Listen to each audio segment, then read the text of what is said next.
লন্ডনে উন্নত চিকিৎসা শেষে দেশে ফিরছেন বিএনপির চেয়ারপারসন এবং সাবেক প্রধানমন্ত্রী বেগম খালেদা জিয়া।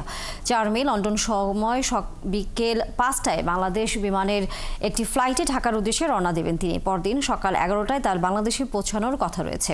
এদিকে দীর্ঘ ১৭ বছর নির্বাসনে থাকার পর সেদিন দেশে ফিরছেন বিএনপি চেয়ারপারসনের পুত্রবধূ ডক্টর জুবাইদা রহমান এবং সাথে থাকছেন আরেক পুত্রবধূ শর্মিলা রহমান। বিস্তারিত জানাচ্ছেন আরিফ মাহফুজ।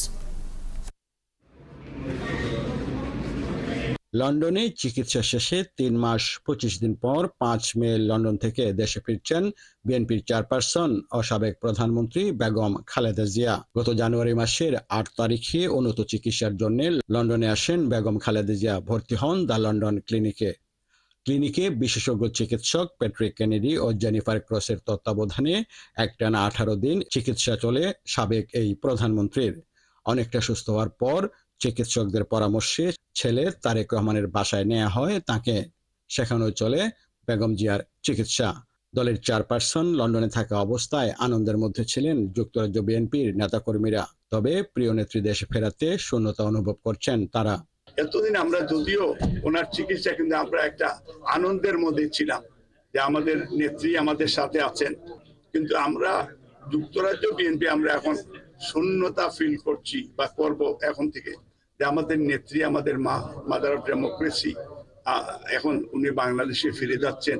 এদিকে দীর্ঘ ১৭ বছর পর নির্বাসনের থেকে বেগম জিয়ার সাথে দেশে ফিরছেন পুত্রবধূ ডাক্তার জুবাইদা রহমান। এ নিয়েও উৎফুল্ল দলের নেতাকর্মীরা। আমরা সুশৃঙ্খল ভাবে এয়ারপোর্টে যাব, আমরা সুশৃঙ্খল ভাবে দাঁড়িয়ে থাকবো। আমরা মা বেগম খালেদা জিয়ার জন্য দোয়া করব এবং আমরা এখানে বিদায় দেওয়ার জন্য সবাই দাঁড়িয়ে থাকবে। বিএনপির চেয়ারপারসনের দেশ যাত্রায় সফর সঙ্গী হবেন আরেক পুত্রবধূ ও যুক্তরাজ্য বিএনপির সভাপতি এম এ মালিক, সাধারণ সম্পাদক কয়সর এম আহমেদ। উন্নত চিকিৎসা শেষে দেশে ফিরছেন বেগম খালেদা জিয়া। প্রিয় নেত্রীর আগমনের অপেক্ষায় দলের কোটি কোটি নেতাকর্মী গুনছেন অপেক্ষার প্রহর। সবার প্রত্যাশা দেশে ফিরে হাল ধরবেন দলের গণতন্ত্র ও গণতন্ত্রকামী মানুষের, পালন করবেন দলের নেতাকর্মীদের অভিভাবকের ভূমিকা। আরিফ মাহফুজ, ৭১, লন্ডন।